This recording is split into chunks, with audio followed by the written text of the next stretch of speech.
Hey everybody, it's Jason Blaha here, and today I want to chat with you guys a little bit about Olympic lifts for developing power and hypertrophy. This is one of these topics that always tends to be controversial, and it's controversial for obvious reasons, and the funny part is that it shouldn't be as controversial as it is. What do I mean?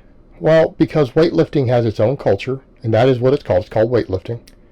And you call someone a weightlifter, you are implying that they compete in the Olympic lifts, right? It has its own culture, its own way of doing things, and what people have to remember with it is what? They have spent decades honing technique and learning to do these lifts with as much technique as possible to minimize muscle involvement to some extent, particularly move eccentrics and all sorts of stuff. Okay, accordingly, if you learn to do these lifts correctly, they suck for hypertrophy. Okay, so this creates a conundrum, doesn't it? Because the topic will come up, and I know coaches out there, there's some very good coaches who promote using the Olympic lifts in a certain manner to build big shoulders and traps and all sorts of stuff, because they're really good for certain things if done in a manner that's conducive to that. But if you do them correctly, and correctly as defined by what? Olympic lifters and their culture, they won't achieve that desired goal. They'll make you really good at Olympic lifting. And that's where we run into this complex topic. Because what are all these lifts? These lifts are usually nice, big, full body movements that teach you a lot of force production. Like, they're phenomenal for helping you develop power. Right? For developing power, they're great. I'm not saying they can replace speed work. They should be a supplement to speed work. They're good for developing power. They're good for developing force production. That's the reason they've been used in contact sports for so many years. Now, when I say that again, I want to emphasize the point that speed work should absolutely be done. But these lifts have their place, and they're really good. Some of them are really good at building stuff like big shoulders. Right? Variations of them are. I'm not saying the clean and jerk. I'm not saying doing a full clean. No, of course not. Because those exercises, when done in that manner, there's no eccentric loading. There's very, very little workload done on a lot of the muscles you want. Because it's efficient. Okay, if you want to just get explosive, and you want big shoulders out of them, as an example, or you have certain muscles you just want to grow, but you want to grow them in a way that carries over to maybe better athleticism, they're great lifts. But the problem is we have two distinct cultures involved. We have strength and conditioning coaches who want to coach these lifts for athletes. But the technique is horrible. And I think people need to step back and have a serious look at this sort of topic and say, but what is the goal of the lift? Okay. As a power lifter, I can tell you right now that the most efficient way to lift the heaviest weight on a conventional deadlift is not a particularly good hypertrophy movement. Okay? And I love the deadlift. Deadlift is my favorite exercise. But you do understand that the way a power lifter deadlifts for competition is not the best way to get jacked. Yeah, it's just not the best way to get jacked. And I love the deadlift. I have all my clients do variations of the deadlift. But I can admit that. And I can step back and say, if I have someone and we're going to mess with deadlift variations that we want to use to get them bigger and thicker, we're not going to just do the standard conventional deadlift the way that we would do it for meat with perfect leverages. No. We're going to do deficit work. We do speed work. I do snatch grip deadlifts.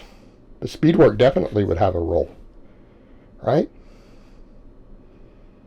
I'm going to do other variations. They're not going to be the best way to deadlift efficiently and get the most out of our leverages. Right? And we can understand that with something as simple as a deadlift. We can understand that fact. And that's a great way to give a crossover to put this in perspective, because how many weightlifters out there use the snatch grip deadlift? A lot of them do. It's a common accessory movement for them. Many schools of thought.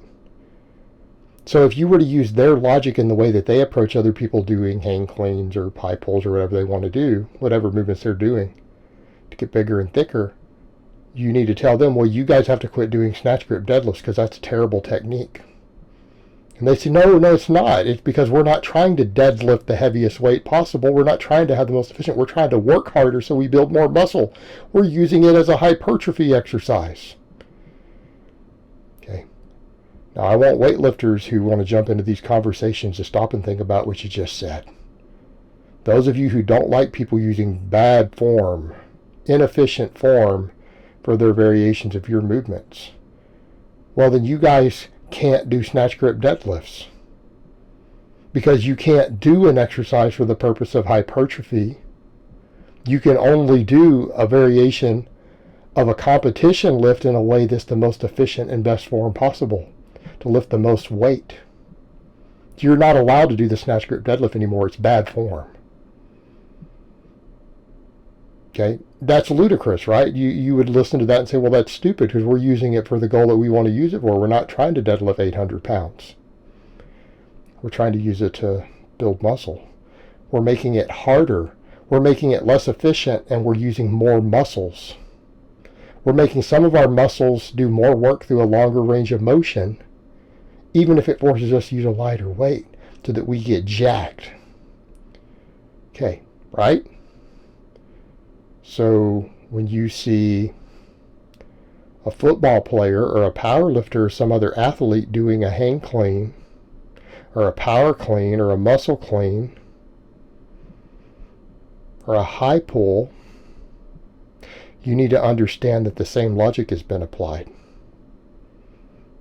Maybe they don't want to do it in the most efficient manner possible. Maybe they don't want to learn the technique to do it in the most efficient manner possible because they don't need to lift it in competition. They're trying to make the muscles do more work on a lift where they have a high rate of force production.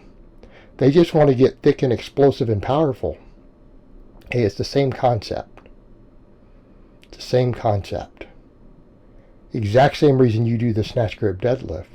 Because I could look at that and say, well, you're stupid. You need to have someone teach you how to deadlift. That's, wow, why would you grip it out wide?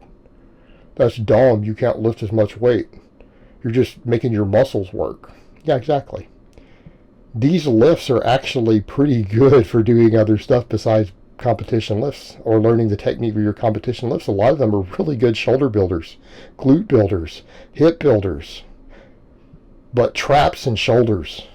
A lot of these lifts are great for it while using a lift that teaches you to produce force really well, to generate force and to explode. Okay, they have a purpose for this.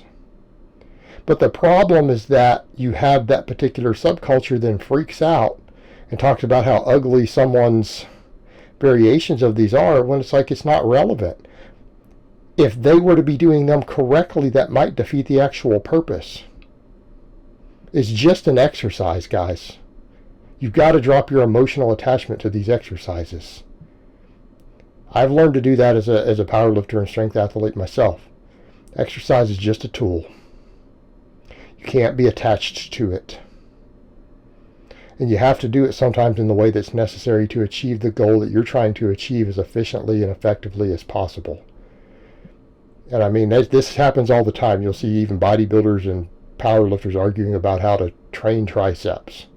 Well, maybe it kind of depends on specifically what you're trying to do. Okay? Maybe a bodybuilder is going to do an extension a little bit different than a power lifter because the power lifter just wants to increase his bench.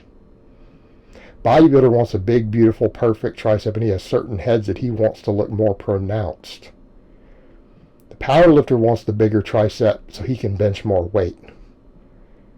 Now, size does equal strength potential to a very large extent, but certain heads of the muscles are going to play different roles depending upon how much muscle balance you want versus are you just trying to make that muscle really good at another movement by getting it bigger and thicker, okay?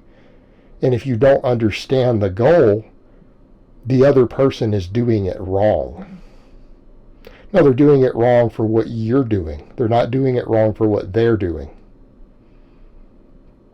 Okay? They're not doing it wrong for what they're doing. They might be seeking a completely different training goal. And we all have to be willing to look at these things from that perspective and not be so damn dogmatic, guys. All right, guys, well, that's really all I have to say on that today.